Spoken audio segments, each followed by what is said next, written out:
I welcome you all in this lecture on system identification, which is a sub module for the course on modeling and simulation of dynamic systems. During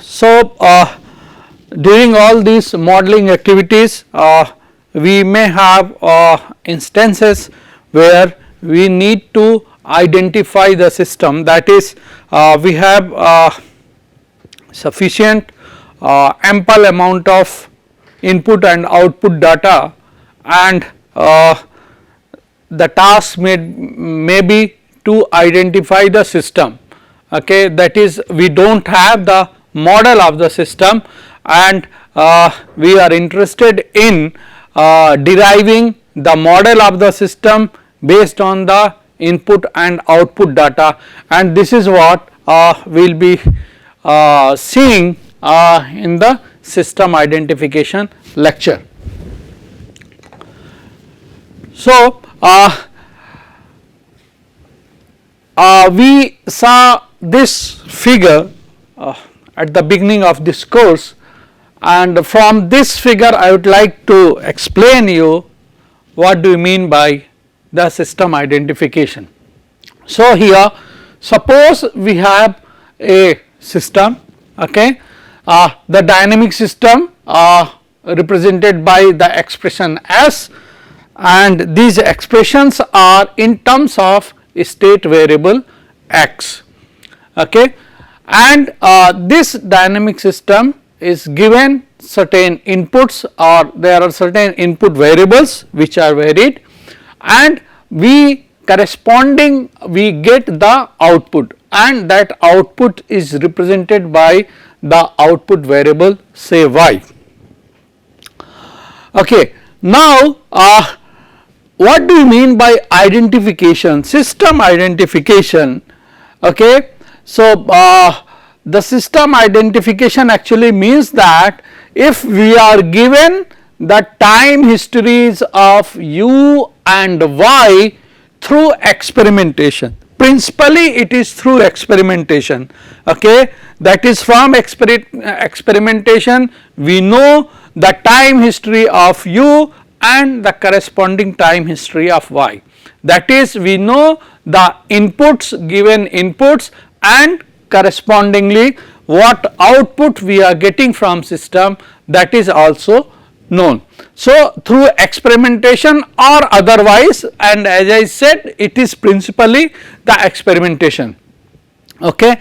So, the identification means that find a model, that is find the model of the dynamic system S and the state variable x consistent with u and y.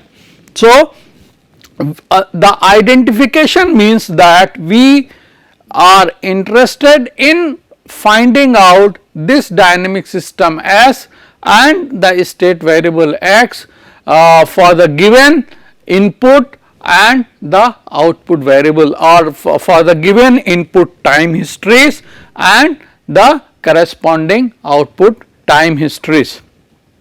And the model which we want to identify sorry, the model which we want to identify, that is considered good or that is considered good if it is consistent with a range of values of u and y, that is if your model is acceptable for a range of values of u and y, then we say that this model is good. So, with system identification we use dedicated experiments, as I said that it is the principally it is the experiments, okay, which helps us in identifying the system. So, we use the dedicated experiments to find a compact and accurate mathematical model of the dynamic system. It is frequently applied to optimize a controller. That system will with knowledge from sufficiently accurate description of the process. Okay. So, it is frequently applied to optimize a controller.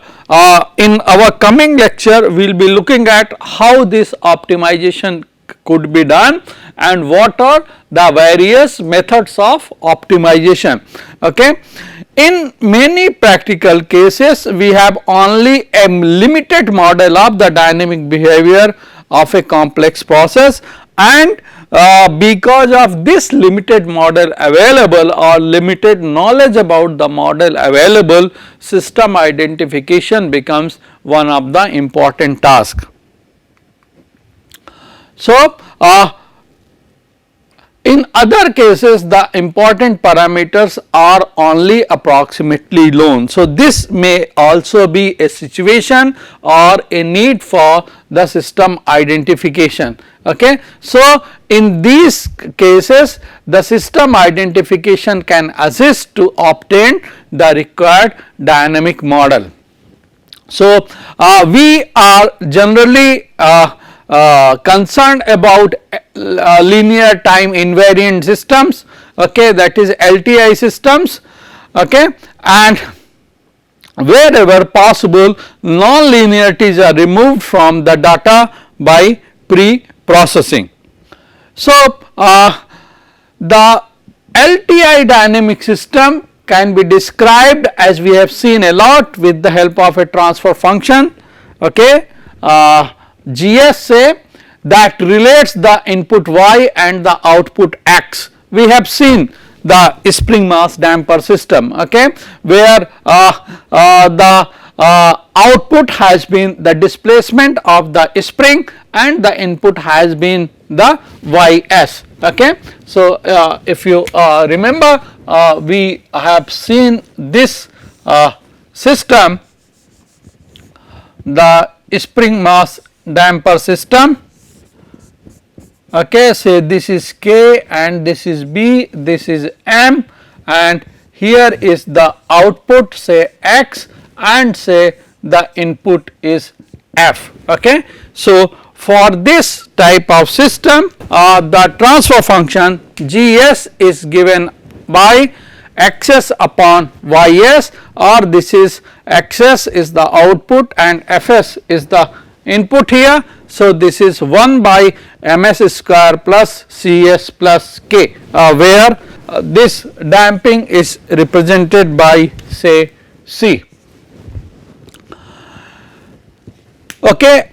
And we know that the parameter, what are the parameters in this model? The parameters in this model are mass, damping and the stiffness, and these parameters represent the physical properties of the system. Okay.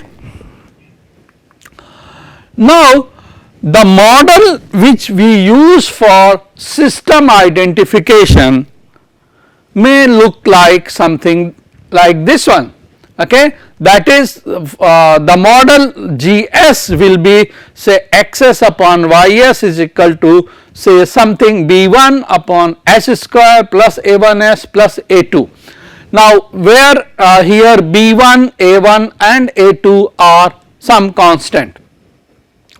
Now, here say for identification by having some physical insight of the system, we come to know that, okay, this system is represented by this type of transfer function. Okay. But again, the problem here is that there is no physical meaning associated with B1, A1 and A2. We are not sure actually what does this represents. So, the parameter do not need to have a clear physical meaning in this type of system. Okay. That is in the system identification. So, this is one of the problem in fact with the system identification.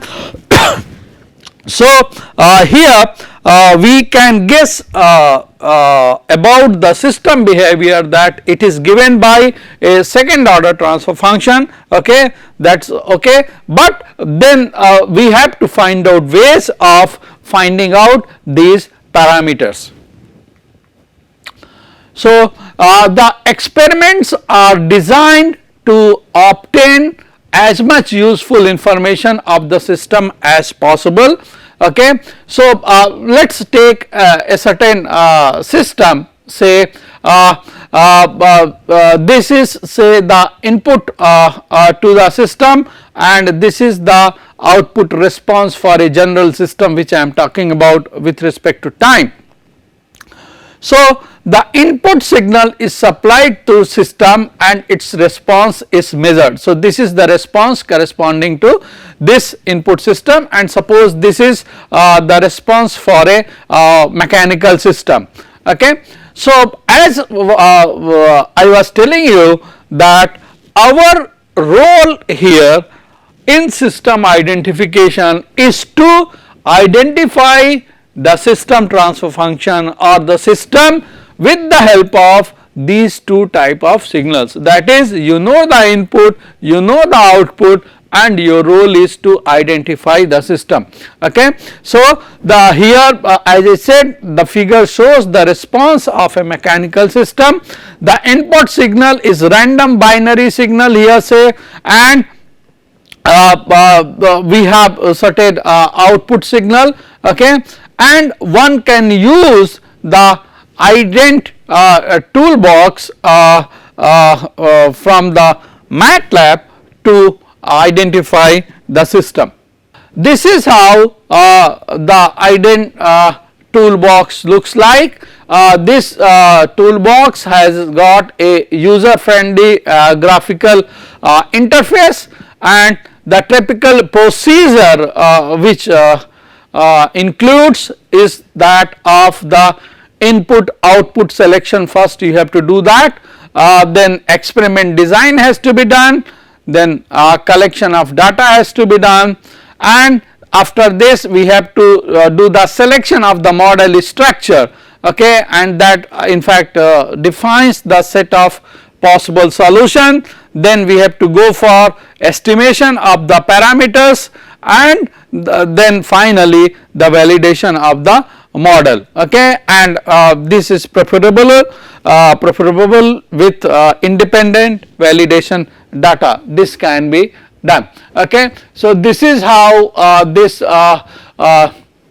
user interface GUI looks like, where we have the various types of models which can be imported, the operations can be performed, the data import data can be here, import model can be here, okay, and then we have the working data can be here, from this working data can be there, and the data we can view the time plot, data spectra, and frequency function also can be viewed, and likewise here we can model views, we can see the transient response, frequency response, poles and zeros, noise spectrum, and so on. So, using this IDENT toolbox we can carry out the identification process.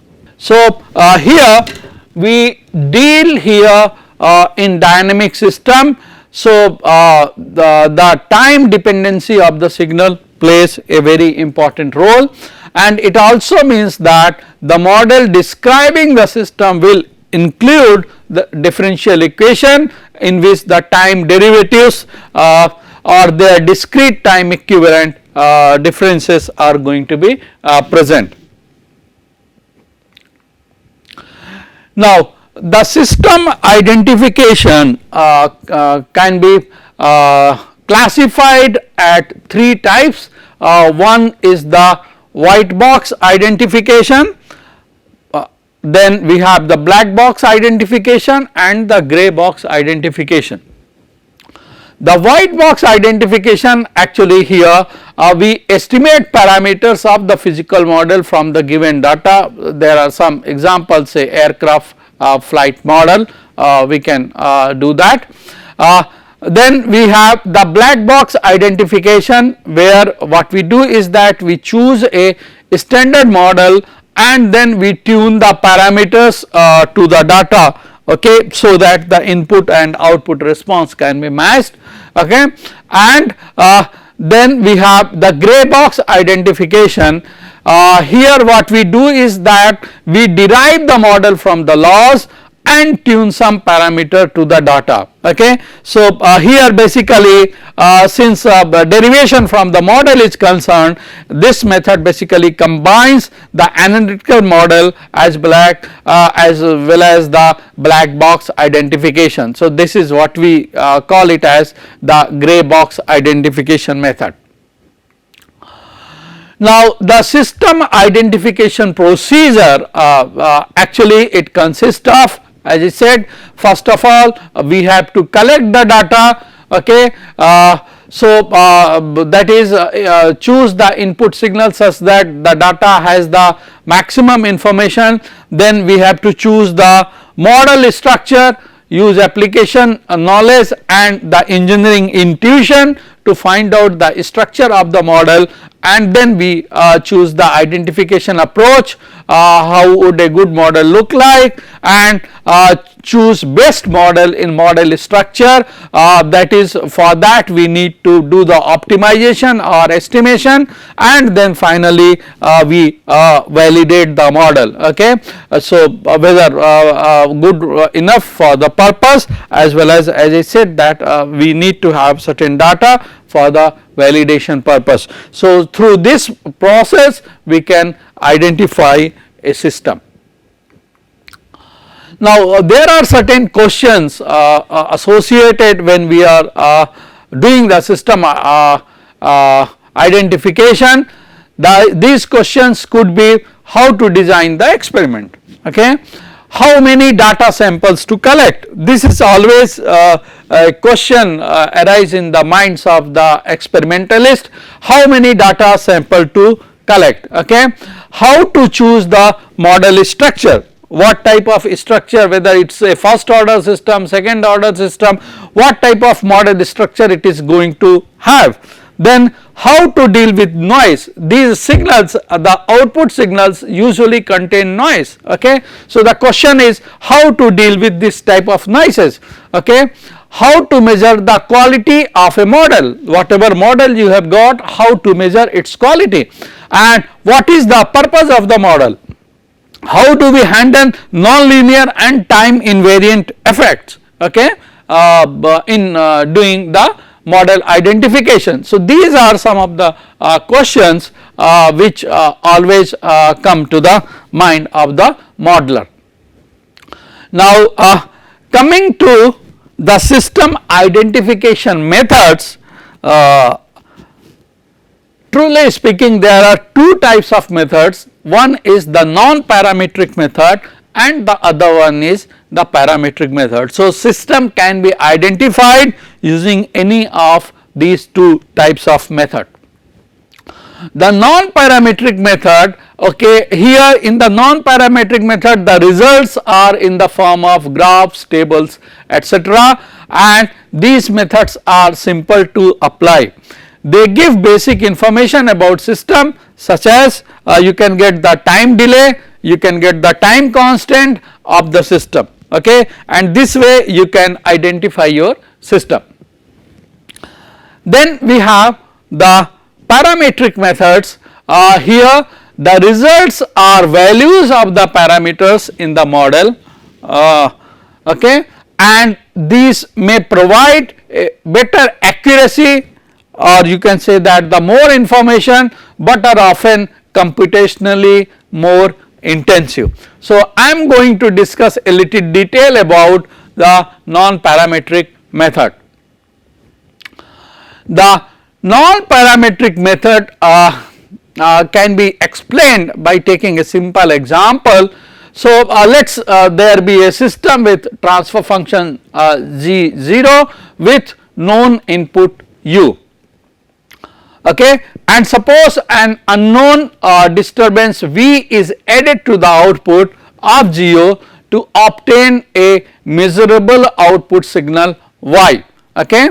The description of the system Geo somehow has to account for the way u input u affects the measurable output y, and this is what we always intend to do that. So, the remaining part of y which equals to the disturbance has no relation to this with this input u. So, this is what I was telling to you, that say we have the system with say transfer function G0, and here I am going to supply say certain u, okay, and suppose there is a certain disturbance, as I was telling you, in the output signal we can have some noise, okay. So, say that disturbance or noise is represented by V. So, the output which I am getting, that y will have the contribution from V as well as contribution from u, okay. So, I can write this yt as say G0z into u plus Vt. Here of course, I am doing a further taking one assumption that my system is linear and it can be written as a discrete time function, say G0 z, alright. So, this is how I can write the output expression for it.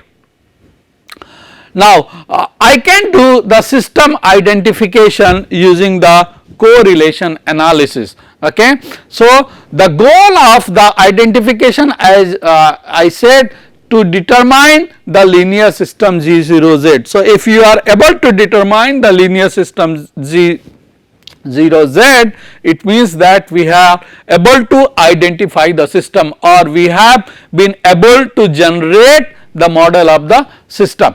So, one way to describe the system is by using the impulse response, okay. So, there are ways: impulse response, step response. I will be just discussing only the impulse response, okay. So, impulse response, say that is given by G0k, where k is say 0, 1, 2 as, okay. Then output I can write as say yt is equal to Z0k, this is the impulse response, and ut minus k, okay. So, that is represented where k is from say 0 to infinity plus my disturbance Vt, okay, and we can have t 0, 1, 2 and so on. So, this is what I am saying, that this is my impulse response, okay. That is the response of the system when it is subjected to an impulse input, okay. So, this is my impulse response of the system. Now, what I do is that I compare this impulse response with the output expression, okay. So, this is my output expression, that is yt is equal to 0z ut plus Vt. So, if I compare these two terms, then I can identify this G0z as k 0 to infinity Z0k into z to the power minus k, okay. So, this way I am able to find out the transfer function G0z, which has been my objective of system identification using the correlation analysis, okay. As I said that we have the IDENT software where of the MATLAB, where this process can be carried out. Now, the drawback of this expression is that impulse response of infinite length is used, that is, here I am going from k is equal to 0 to infinite. So, that is the drawback. So, for an identification, the input u and output y are recorded, and these systems G0z will be modeled with a finite impulse response, okay. So, FIR, that is finite impulse response, say G cap k, k is equal to 0 to m we can go rather than going up to infinity, okay. here the hat notation indicate that this response is an estimate for the system computed from the measured data. So, for a sufficient high order M, it is assumed that the output can be computed approximately using this expression, that is y t is equal to k 0 to m g k u t k, okay, and then we can compare this expression with that of the output expression, okay, and we can find out the g 0. Okay. So, this is how we can identify the system. All right. So, with this I conclude this lecture. You can take several examples such as identification of say piezos. If you want to identify that is determine the model for the piezo, that can be carried out using the set of the datas and using the MATLAB toolbox indent. Okay. Thank you.